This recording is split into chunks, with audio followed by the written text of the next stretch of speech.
The following program was provided by an independent producer solely responsible for its content. The opinions expressed do not necessarily represent the views of this station, its staff, board of directors, or underwriters.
Hello and welcome to another edition of our program, CHW in Action, with your friend, your host, Rafael Calderon.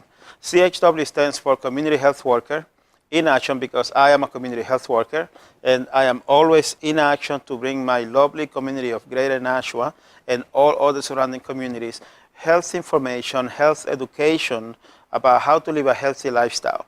I usually have interesting guests in my show that know more than I do about how to live in a healthy lifestyle.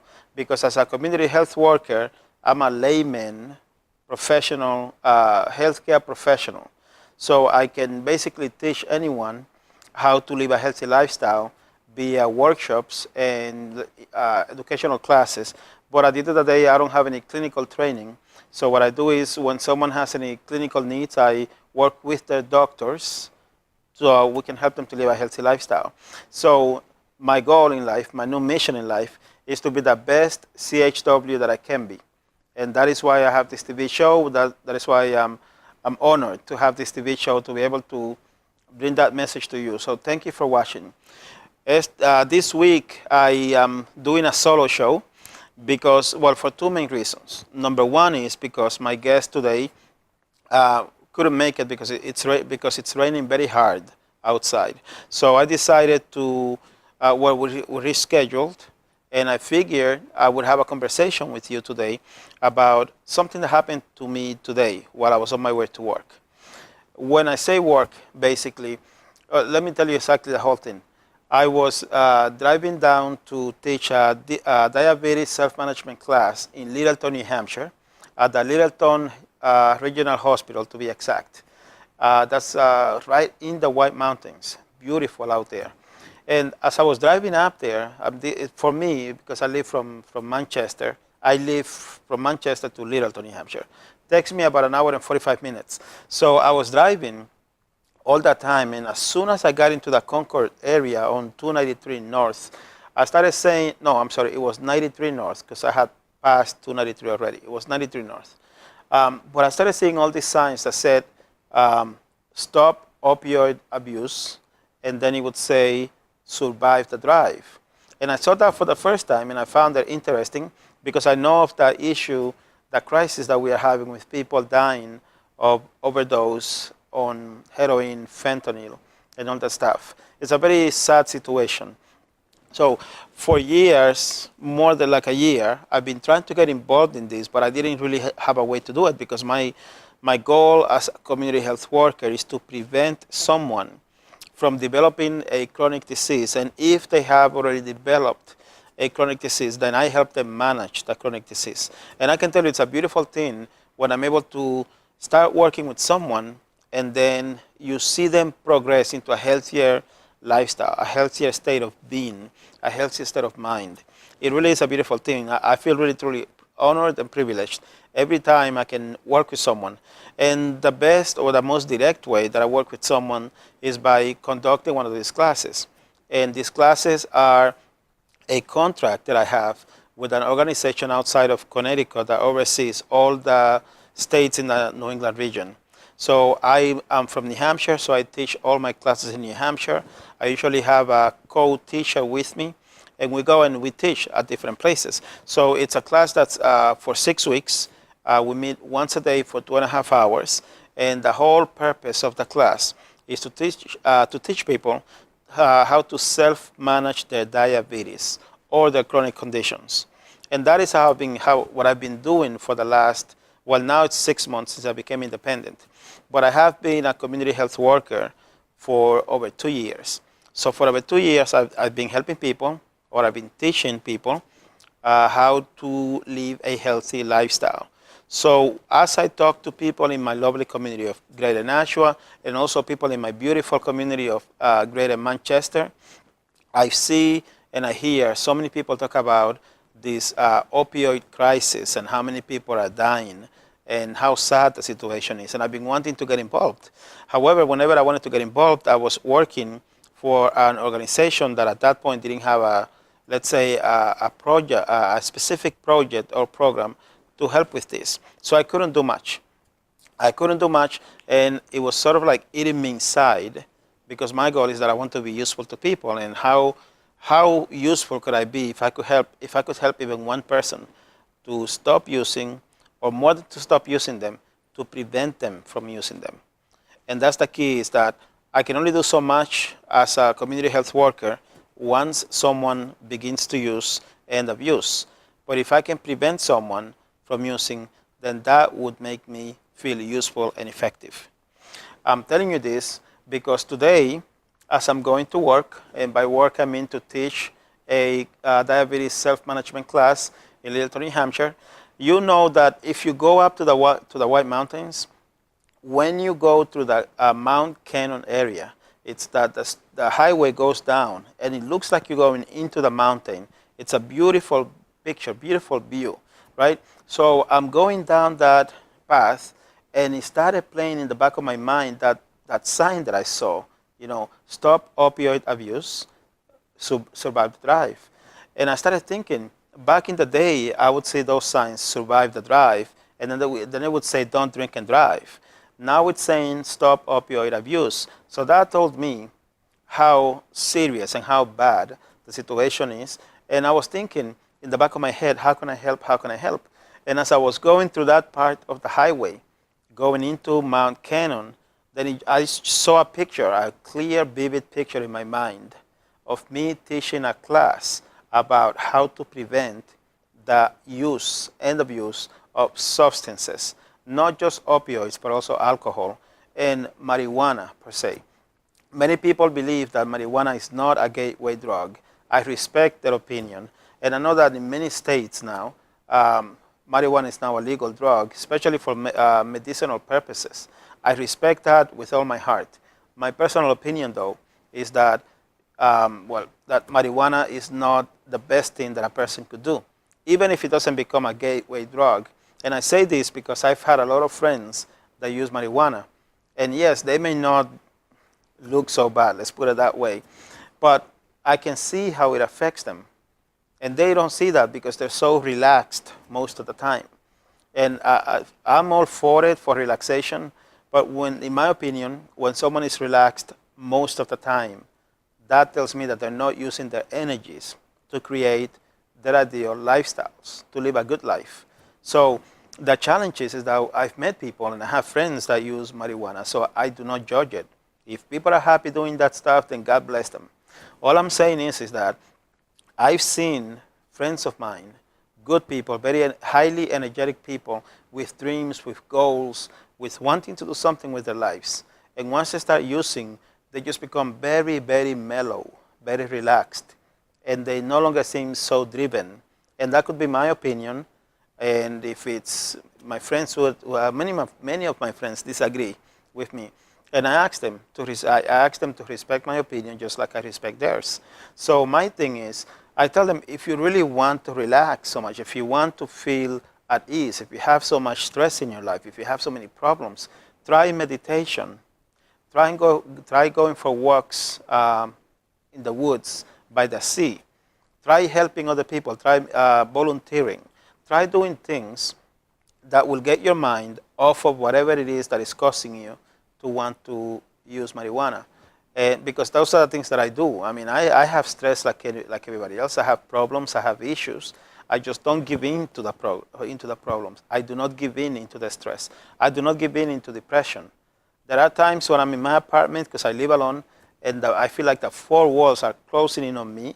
I have my TV. I have all these movies, all these DVDs. I watch documentaries. I can go online and watch things. I have all this music because I love music. And yet at times I just feel like everything is so small, and I feel like I'm about to get so bored, and I snap out of it, and I remind myself that I don't have to choose that situation. I don't. So I force myself to play some good music that I like. I force myself to go for a walk, even in plain winter, even when it's cold outside. I force myself. I force myself to do push-ups, to do my exercises.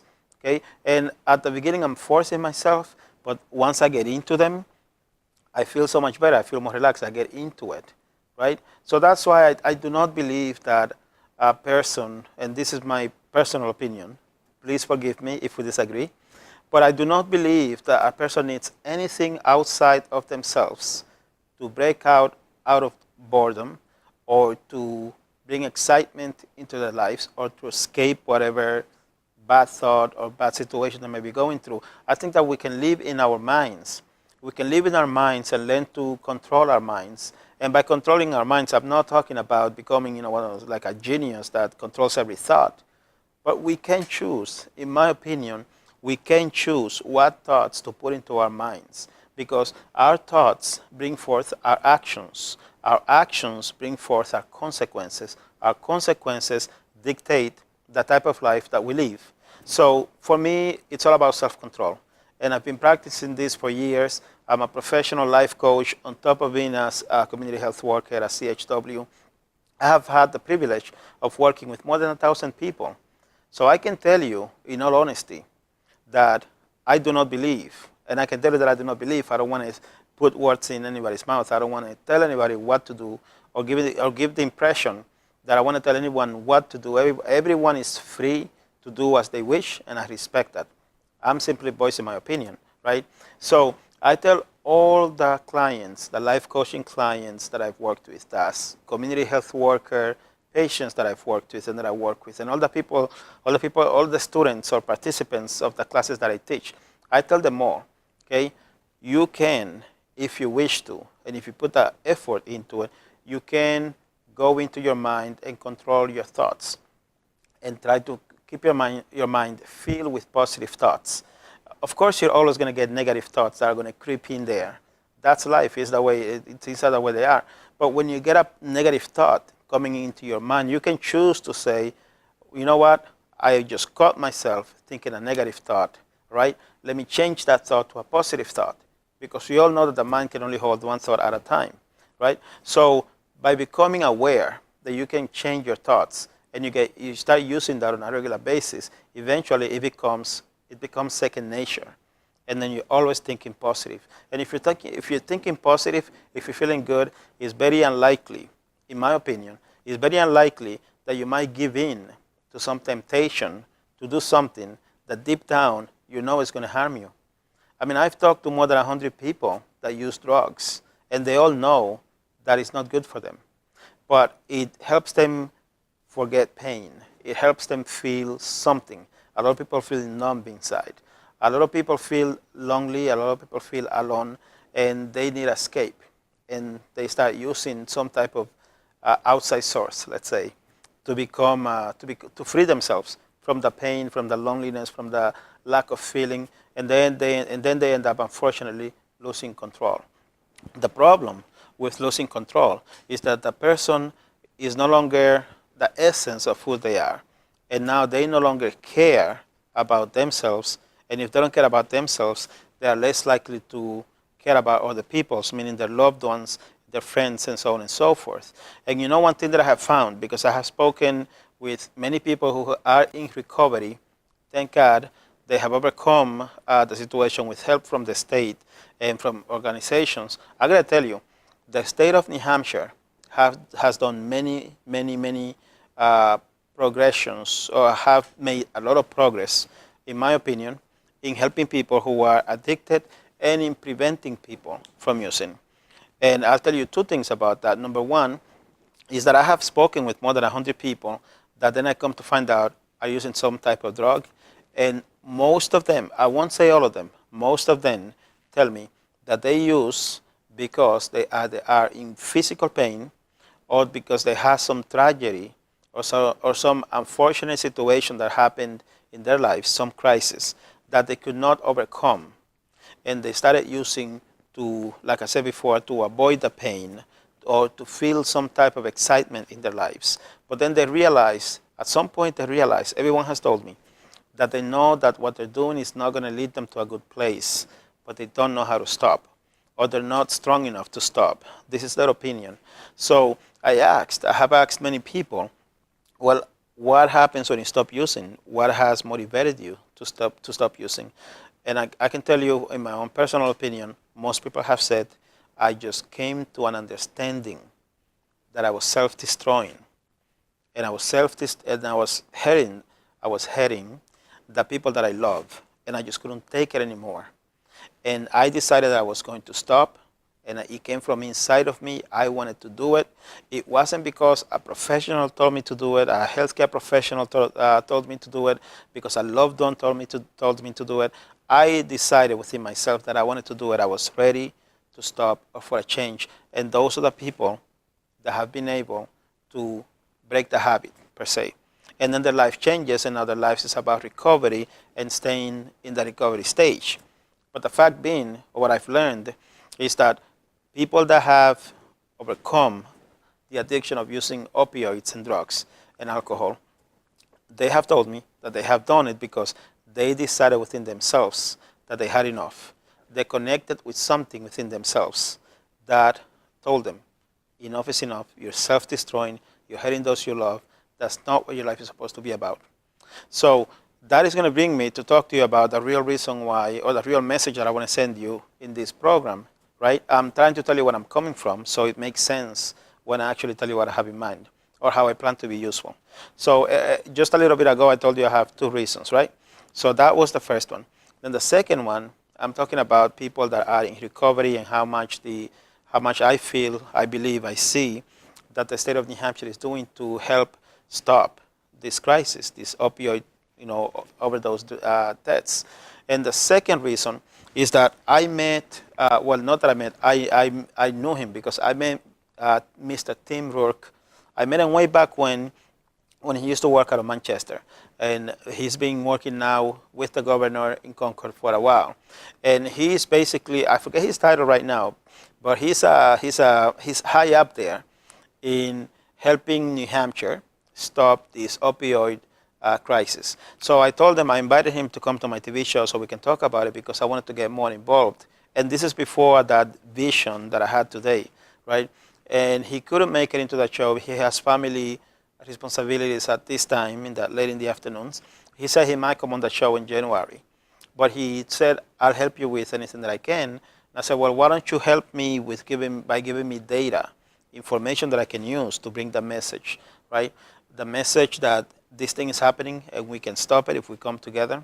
The best way to come together is by educating ourselves on how to come together and be useful, right?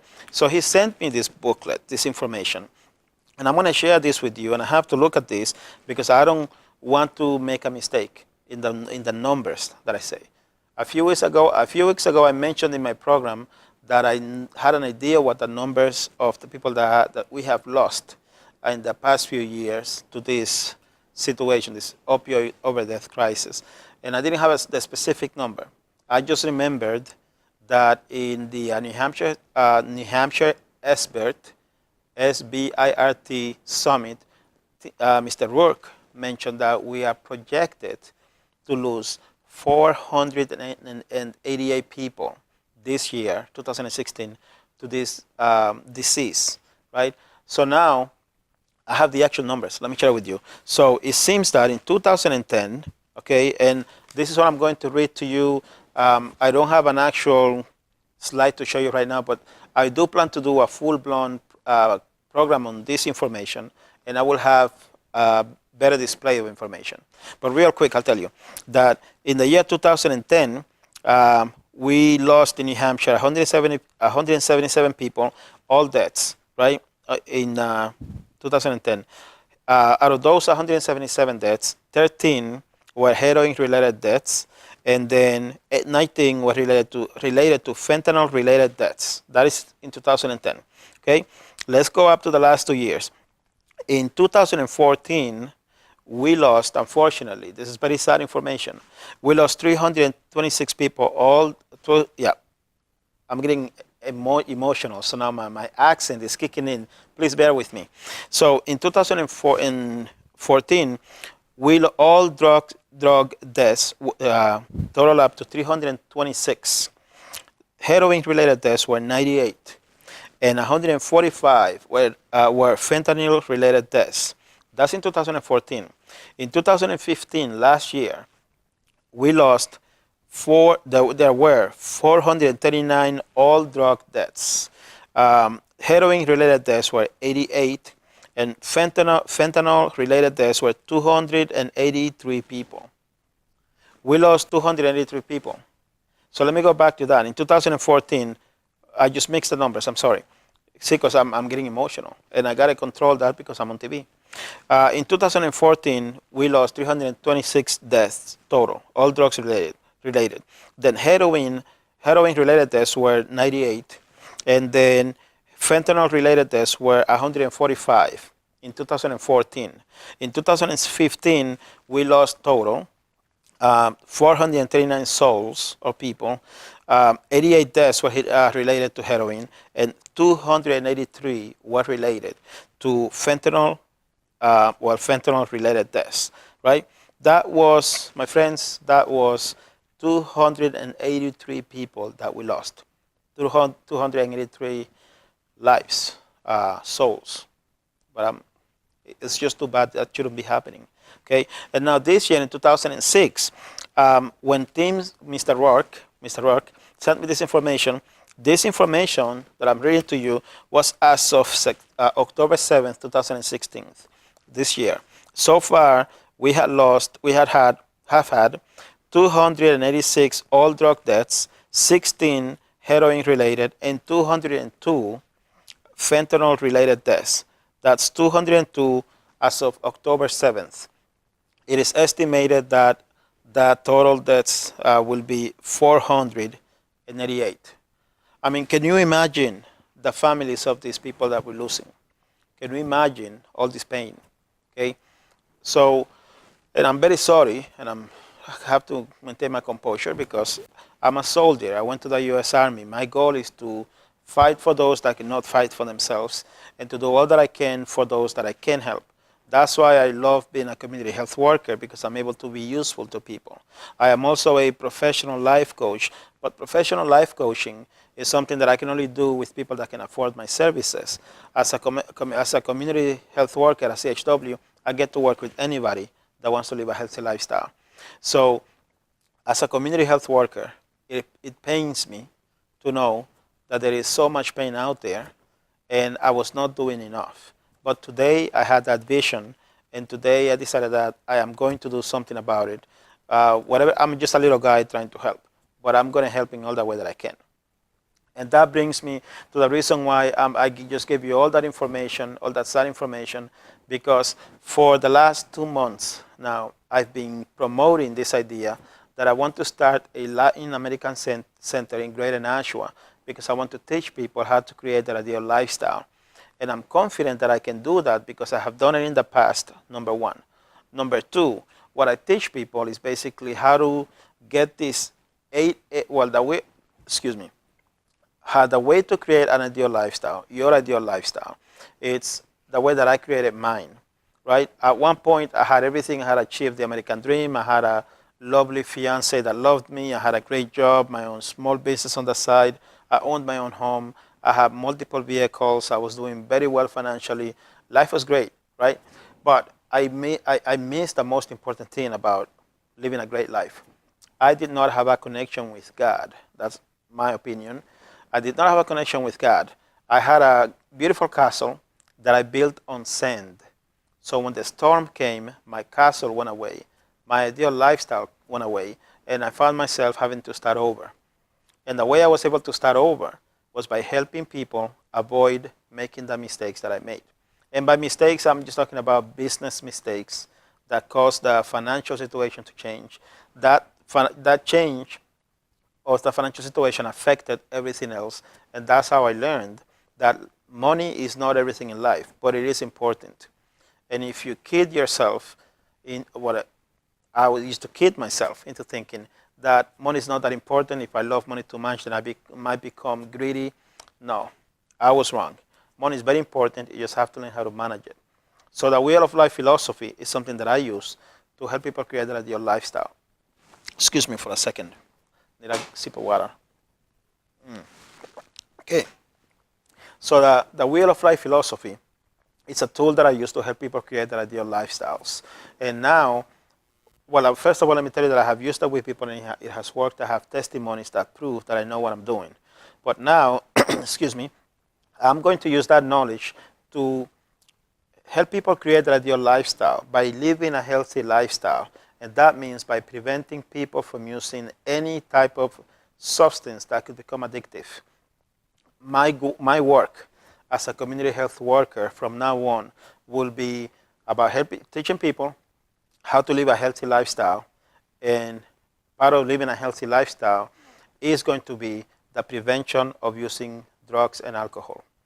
That will be my new credo. My new credo.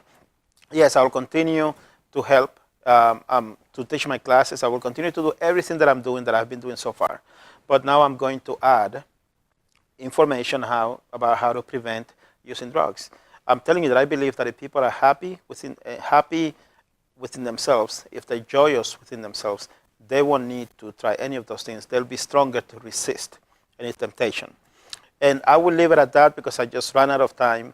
But I will do more programs on this matter. I will do all that I can to deliver the message that we need to stop this opioid crisis. I will do the very best that I can to stop it, and I hope that you join me in that. And with that, I want to thank you very much for your time. As always, I'm your CHW, Rafael Calderon.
The preceding program was provided by an independent producer solely responsible for its content. The opinions expressed do not necessarily represent the views of this station, its staff, board of directors, or underwriters.